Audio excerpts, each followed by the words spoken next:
السلام علیکم ویورز، میں ہوں سمینہ پاشا۔ آج بڑے افسردہ دل کے ساتھ یہ ویلاگ میں کر رہی ہوں۔ سنتے آئے تھے کہ جناب تحریکیں خون مانگتی ہیں، اور اکثر کوئی خون، کوئی المناک واقعہ، کوئی ایسی شہادت وجہ بن جاتی ہے انقلاب برپا ہونے کی، بڑی بڑی تبدیلیوں کی۔ لیکن اس بار بڑے افسوس کے ساتھ یہ کہنا پڑ رہا ہے کہ جو اس تحریک کو خون ملا ہے وہ بہت قیمتی خون تھا، بڑا قداور خون تھا۔ خون تو کوئی بھی ہو، اس کو ہم یہ نہیں کہہ سکتے کہ وہ سستا تھا یا قیمتی تھا، لیکن ایک ایسے شخص کا خون اس میں اگر شامل ہو جائے، اس تحریک کی یوں کر لیں کہ اس کو پروان چڑھانے میں شامل ہو جائے، اس کی بنیادوں میں شامل ہو جائے، کہ جس سے آپ کی کوئی نہ کوئی وابستگی ہو اور جس کی کیریکٹر پر، جس کی کریڈیبلٹی کے حوالے سے کوئی سوال نہ اٹھا سکتا ہو، تو تکلیف اور زیادہ بڑھ جاتی ہے۔ میں بات کر رہی ہوں صحافی ارشد شریف کی، کہ جن کو بے رحمانہ طریقے سے قتل کر دیا گیا، اور کینیا میں، نیروبی میں یہ واقعہ پیش آیا۔ اب اس کی جو تفصیلات ہیں آپ 2 دن سے سن ہی رہے ہیں، اور سچی بات یہ کہ میں آج اس موضوع پہ گفتگو کرنا ہی نہیں چاہ رہی تھی۔ عجیب سا محسوس ہو رہا تھا کہ اس پر کیا بولا جائے، کہ کون سے وہ الفاظ ہوں جہاں پہ اپنا کرب آپ شیئر کر سکیں، کون سے وہ الفاظ ہوں جس سے ان کی مذمت کی جا سکے اس واقعے کی، اور کون سی وہ دلائل ہوں کہ جس کی وجہ سے آپ کہہ سکیں کہ تحقیقات ہوں گی تو نکل آئے گا۔ کیا کہا جائے اس واقعے پہ؟ ایک عجیب سی مایوسی تھی جس نے مسلسل گھیرے میں لے رکھا تھا، اور جس کی وجہ سے بالکل طبیعت اس طرف مائل نہیں تھی کہ کچھ کیا جائے۔ بہت زیادہ پریشان کن پچھلے یہ 24 گھنٹے تھے، اور سچی بات ہے کہ اس وجہ سے میرا دل بھی نہیں تھا کہ میں کچھ سامنے آؤں یا کوئی بات کروں۔ سب لوگ بہت کچھ کہہ رہے ہیں، لیکن ہر چیز ناکافی لگ رہی ہے۔ بہت بڑی شخصیت ارشد شریف صاحب کی، اور بہت ہی ایک خوبصورت صحافی، بہت ہی قداور صحافی، پاکستان کا بہت بڑا نام، بہت بڑے سینئر اینکر، اور کچھ عرصہ ان کے ساتھ کام کرنے کا اتفاق بھی ہوا، اور ان کے ساتھ 1-2 دفعہ ملاقات بھی ہوئی اسی وجہ سے۔ ہمیشہ بہت نفیس طبیعت کا انہیں پایا، اور بہت ہی دل غمزدہ ہے ان کی اس طرح کی شہادت پر، لیکن ہمیشہ انہیں بہت ہی مہذب، تہذیب یافتہ، انتہائی، اب کیا ان کی تعریف کی جائے۔ آپ سب سن رہے ہیں کہ سب لوگ، بڑے بڑے نامی گرامی لوگ جو ہیں وہ اس کے اوپر کتنے رنجیدہ ہیں۔ کس طرح واقعہ پیش آیا، کس نے کیا، یہ سب چیزیں اپنی جگہ، لیکن بہرحال ان کے اس شہادت کے واقعے نے عمران خان صاحب کو آج مجبور کر دیا ہے کہ وہ وقت سے پہلے لانگ مارچ کا اعلان کریں، اور عمران خان صاحب نے یہ بڑا اعلان کر دیا ہے۔ بہت زیادہ خود کو غیر محفوظ تصور کر رہے ہیں ہم اس شعبے سے وابستہ ہو کر،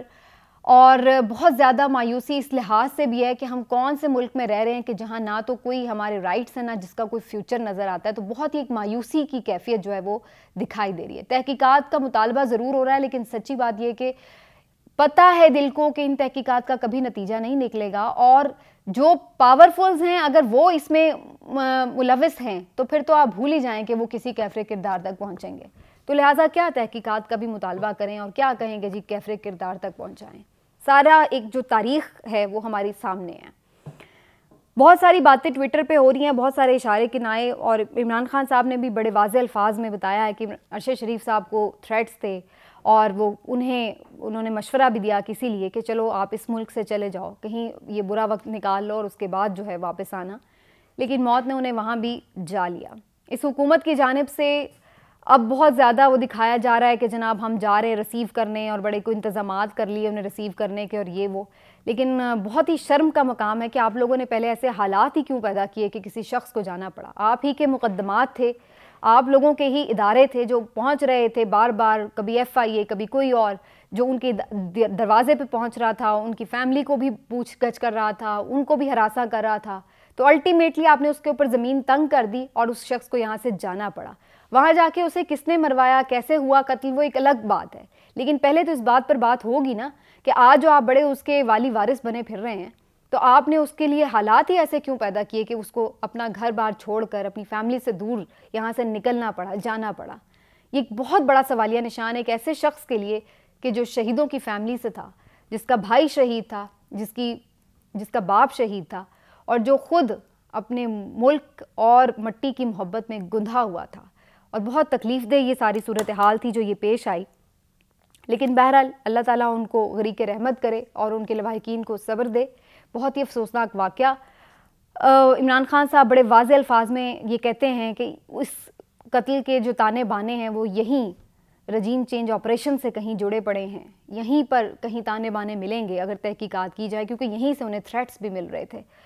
اللہ بہتر جانتا ہے کہ ان کی بات میں کتنی صداقت ہے یا نہیں، لیکن یہ بات تاریخ گواہ ہے اس بات کی، تاریخ گواہی دیتی ہے اس بات کی کہ بہرحال یہاں پر سچ بولنے والوں کے لیے ہمیشہ ہی زمین تنگ کر دی جاتی ہے۔ پھر بھی کوشش رہے گی کہ جس حد تک جہاں تک اپنی کیپیسٹی ہو اس سچ اور حق کا سفر جو ہے وہ جاری رہے، اور اللہ تعالیٰ اس میں تمام صحافیوں کو استقامت بھی دے جو حق سچ کے راستے پر کھڑے ہیں اور جو فیئرلی یہ سمجھتے ہیں کہ یہ راستہ صحیح ہے، کسی وجہ سے نہیں، کسی ایجنڈے پر نہیں۔ ڈفرینس آف اوپینین ہو سکتا ہے لیکن اس کا مطلب یہ نہیں ہے کہ آپ کسی ایجنڈے کے تحت کچھ کر رہے ہیں۔ بہرحال جناب، افسوسناک صورتحال اس وقت اور زیادہ پیش آئی، بڑے افسوس کے ساتھ مجھے یہ کہنا پڑا ہے کہ مریم نواز صاحبہ نے جس طرح سے اس خبر کے اوپر جو الفاظ استعمال کیے، ایک صاحب نے ری ٹویٹ کیا ہوا تھا ان کا جسد خاکی اور تابوت میں، اور اس کے اوپر مریم صاحبہ کو اپنا دکھ درد تو یاد آیا ہی، ساتھ ہرزہ سرائی بھی یاد آ گئی کہ جی سیکھیں آپ، یہ بڑا المناک ہے اور بڑا وقت سے سیکھنا چاہیے، اور یہ وہ بڑا انہیں بھاشن دینا یاد آیا۔ تو بہت ہی تکلیف دہ صورتحال تھی کہ یہ ہمارے لیڈران کا حال ہے، یہ وہ خاتون ہے جو کل پاکستان کی وزیر اعظم بننا چاہتی ہے، اور بے حسی کی آپ اس کی لیول چیک کریں کہ جو ایک موت کے اوپر اس قسم کی بھاشن دے رہی ہے۔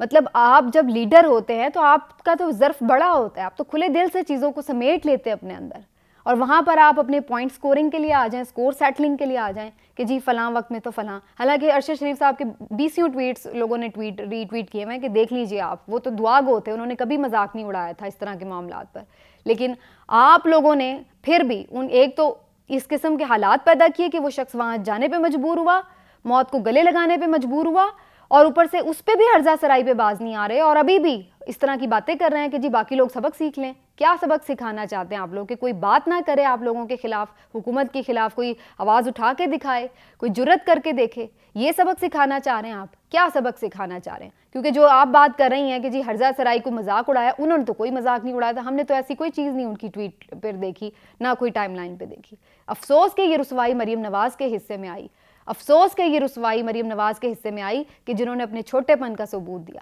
بہت ہی افسوس کے ساتھ مجھے یہ بات کہنی پڑی ہے جو کہ میں نہیں کہنا چاہتی تھی، لیکن سچی بات یہ ہے کہ اس موقع پر اس قسم کی ٹویٹس دیکھ کے مختلف صحافیوں کی طرف سے اور کچھ اور لوگوں کی طرف سے جس طرح سے انہوں نے اس پر ہرزہ سرائی کی ہے، اتنا دل ٹوٹا اور بہت افسوس ہوا کہ یار ہم کس جانوروں کے معاشرے میں رہتے ہیں۔ بہرحال کیا اس جانوروں کے معاشرے کو خان صاحب لانگ مارچ کے ذریعے انسانوں کا معاشرہ بنا سکتے ہیں یا نہیں؟ عمران خان صاحب نے پہلے سے یہ کلیم کر رکھا تھا ناظرین کہ وہ جمعے کے دن لانگ مارچ کا اعلان کریں گے، یعنی اناؤنسمنٹ کریں گے کہ آگے کس تاریخ کو انہوں نے لانگ مارچ کرنا ہے۔ لیکن جو پے در پہ پچھلے کچھ دنوں میں واقعات پیش آئے اور سب سے بڑا جو جھٹکا عمران خان صاحب کو لگا ہے وہ ارشد شریف صاحب کی موت کا جھٹکا ہے۔ یہ وہ ایک ٹریگرنگ پوائنٹ جس کو کہتے ہیں نا وہ بنا ہے کہ عمران خان صاحب کو جس نے فوری ڈیسیجن کرنے پر مجبور کر دیا۔ اس سے پہلے وہ جو کیلکولیشنز کر رہے تھے، ifs and buts دیکھ رہے تھے، بہت ساری چیزوں کے اوپر نظر رکھ کے سوچ رہے تھے کہ اس کے بعد وہ اعلان کریں گے، لیکن یہ ایک وہ پوائنٹ آ گیا کہ جس کے اوپر آپ کہتے ہیں کہ یار اس سے زیادہ اب میں کس چیز کا انتظار کر رہا ہوں، مطلب اور اب میں اس سے زیادہ کیا اور دیکھنا باقی رہ گیا ہے۔ آپ معیشت کی تباہی دیکھ لیں، کیسز کی خاتمہ دیکھ لیں، عدلیہ کی تباہی دیکھ لیں، نظام کی تباہی دیکھ لیں، ہر چیز آپ نے دیکھ لی، لوگوں کی پریشانی دیکھ لی، ہر چیز، آخر میں تو ایک زندگی بچتی ہے نا۔ تو اگر اب زندگی بھی خطرے میں ہی ہے تو پھر اس کے بعد کیا رہ گیا ہے باقی، کس چیز کا انتظار ہے؟ تو عمران خان صاحب کو یہ لگتا ہے کہ یہ وہ پوائنٹ آ گیا ہے کہ جس کے اوپر اب مزید وہ تاخیر نہیں کر سکتے، ورنہ بہت سارا سسٹم کا جو بوجھ ہے وہ ان کے کندھوں پر بھی آ جائے گا،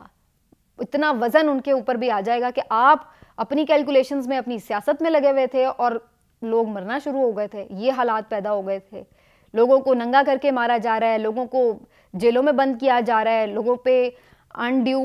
قسم کے انجسٹیفائڈ قسم کے مقدمے پرچے کاٹے جا رہے ہیں، باہر نکلنا مشکل ہو گیا ہے، بات کرنا مشکل ہو گیا ہے، ٹویٹ کرنا مشکل ہو گیا ہے، اور ایسی صورت میں آپ اپنی کیلکولیشنز میں لگے ہوئے ہیں کہ آپ کو کیا سوٹ کرتا ہے کیا نہیں سوٹ کرتا، تو اب الٹیمیٹلی ان کے اوپر بھی الزامات آنے شروع ہو چکے تھے۔ یہ ایک وہ پوائنٹ ہے کیونکہ ارشد شریف صاحب کو عمران خان صاحب بہت آنر بھی کرتے تھے اور بہت زیادہ ان کی ہمیشہ انہیں سراہتے تھے ان کے کام کو،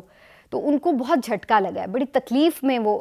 رہے ہیں, اور اسی وجہ سے انہوں نے فوری یہ فیصلہ کیا ہے کہ اب مزید وہ کسی نقصان کے متحمل نہیں ہو سکتے. تو لہٰذا انہوں نے یہ اعلان کیا ہے کہ جمعے والے دن وہ لانگ مارچ کا باقاعدہ آغاز کر رہے ہیں لاہور کے لبرٹی چوک سے, اور 11 بجے کا انہوں نے وہاں پہ وقت مقرر کیا ہے. ان کا یہ کہنا ہے کہ وہ خود وہاں سے لانگ مارچ کو لیڈ کریں گے, اور پھر لانگ مارچ کا یہ کارواں چلتا ہوا اسلام آباد آئے گا, جس میں مختلف لوگ مختلف شہروں سے شامل ہوتے جائیں گے بذریعہ جی ٹی روڈ. اور انہوں نے یہ بھی کہا ہے کہ یہ مکمل طور پر پرامن لانگ مارچ ہوگا, جس میں ہر طبقہ فکر کے لوگ جو ہیں وہ شریک ہوں گے. انہوں نے دعویٰ کیا ہے کہ یہ پاکستان کی تاریخ کا سب سے بڑا لانگ مارچ ہوگا, جو کہ ایک انقلابی لانگ مارچ ہوگا, جو کہ کسی سیاسی مقصد کے لیے نہیں بلکہ حقیقی آزادی کا لانگ مارچ ہوگا. یہ عمران خان صاحب کا کہنا ہے. اور ان کا یہ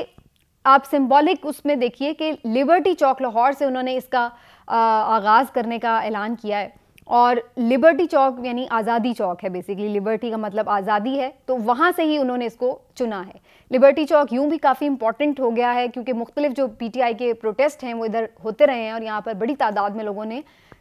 پہنچ کر اس جگہ کو ایک الگ ہی حیثیت دے دی تھی. تو وہیں سے اب عمران خان صاحب نے لانگ مارچ کا اعلان کرنے کا کہہ دیا ہے, آغاز کرنے کا, اور اب وہ 11 بجے وہاں سے ان کا کہنا ہے کہ وہ لیڈ کریں گے. ابھی انہوں نے یہ حتمی طور پر نہیں بتایا ہے کہ وہ جا کر رکیں گے یا پھر وہاں سے موو کر جائیں گے یا دھرنا دیں گے, کیا ہوگا. فی الحال انہوں نے صرف یہ کہا ہے کہ وہ وہاں سے چلیں گے. بہت زیادہ لوگ ہوتے ہیں تو اگلے دن پہنچتے ہیں, یا کیا صورتحال بنتی ہے یہ آپ جا کے دیکھنا ہوگا. لیکن 2-3 اعلان انہوں نے بڑے کلیئر کر دیے ہیں کہ وہ ریڈ زون میں نہیں جائیں گے. وہ کوئی حکومت کو ایسا موقع نہیں دینا چاہ رہے کہ جس کے اوپر حکومت ان کے لیے کوئی پرابلم کھڑی کر سکے, کوئی رکاوٹ کھڑی کر سکے. انہوں نے کہا جہاں عدالت کہے گی میں وہیں جا کے جاؤں گا, وہیں پہنچوں گا, وہیں جا کے بیٹھوں گا, یہ نہیں کروں گا کہ کہیں اور جاؤں. تو مطلب نہ وہ چاہ رہے ہیں کہ کوئی قانونی رکاوٹ حائل ہو, اور نہ وہ چاہ رہے ہیں کہ کوئی حکومت کوئی ایسی کارروائی کر سکے. تو باقی پنجاب میں اب ان کی اپنی حکومت ہے, 25 مئی والی صورتحال یہاں پہ اب وہ کریک ڈاؤن والی صورتحال نہیں ہوگی. تو خان صاحب جب خود بھی یہاں سے لیڈ کر رہے ہوں گے تو آٹومیٹکلی لوگوں کا یہاں سے جو رجحان ہے وہ شامل ہونے کا وہ زیادہ ہونے کی امید ہے. تو عمران خان صاحب جی فائنلی اب وہ ترب کا پتہ جو سب سے بڑا پتہ تھا ان کے ہاتھ میں, جس پر وہ یہ سمجھتے ہیں کہ یہ کوئی ایک بالکل آپ کہتے ہیں نا ٹرننگ پوائنٹ آ گیا ہے, تو وہ اس کو اب آزمانے چلے ہیں. اللہ بہتر جانتا ہے کہ ان کا واقعی یہ ٹرننگ پوائنٹ ثابت ہوگا یا نہیں. لیکن ایک بات تو طے ہے کہ اس وقت جو سوسائٹی میں ایک غم و غصہ ہے, جو ایک انریسٹ ہے, جو ایک بے چینی ہے, وہ بہت زیادہ ہو چکی ہے. مین وائل عمران خان صاحب کے پیدر پہ جلسوں نے موبلائزیشن بہت زیادہ کر دی ہے. تنظیموں کو بہت نیچے کے لیول تک عمران خان صاحب نے متحرک کر دیا ہے. بات چیت ساری جو پیچھے ہو رہی تھی وہ کسی نتیجے پہ نہیں پہنچی ہے, جس کے بعد عمران خان صاحب یہ فیصلہ کرنے پر مجبور ہوئے ہیں کہ انہیں یہ لانگ مارچ کرنا ہے. دیکھنا یہ ہے کہ عمران خان صاحب کا یہ لانگ مارچ اگر کامیابی سے چل پڑتا ہے اور اس کے بعد اپنی منزل تک پہنچتا ہے تو کیا یہ نتیجہ خیز ثابت ہوگا یا نہیں. کیا واقعی اتنی بڑی تعداد میں لوگ آ جائیں گے کہ جہاں پر ہم دیکھتے ہیں کہ مصر کا تحریر سکوائر کھچا کھچ بھر گیا تھا, جہاں پر ہم دیکھتے ہیں کہ جب بھی بڑے بڑے انقلاب آئے ہیں تو اس کے بعد صورتحال نے یکسر کروٹ لے لی, تو کیا یہ واقعی ہم کسی پرامن لانگ مارچ کے نتیجے میں ایک سافٹ ریولوشن کی طرف جا رہے ہیں, یا یہ صرف عمران خان صاحب کے خواب ہی رہ جائیں گے؟ یہ بہت بڑا سوال ہے. لیکن بہت سارے لوگ جن سے ہماری بات ہوتی ہے اس معاشرے میں, جو ایک انریسٹ ہے, بھلے وہ کوئی طبقہ ہو, اب صحافی ہیں وہ علیحدہ بہت زیادہ غمزدہ ہیں ارشد شریف کے واقعے پر, اور اس سے پہلے بھی مسلسل ظاہر ہے جو لوگ فیس کر رہے ہیں وہ تنگ ہیں. اور اس کے بعد پھر جو باقی لوگ مہنگائی کے پسے ہوئے ہیں وہ بھی, جو سیلاب زدگان ہیں جن تک مدد نہیں پہنچ پائی وہ بھی, جو سٹوڈنٹس ہیں جن تک عمران صاحب پہنچے ہیں, خان صاحب پہنچے ہیں, جو کہ اپنے فیوچر کے لیے پریشان ہیں وہ بھی, جو مزدور ہیں, جو بے روزگار ہوئے ہیں لوگ, جو لاکھوں مزدور فیصل آباد کے بے روزگار ہوئے ہیں وہ بھی,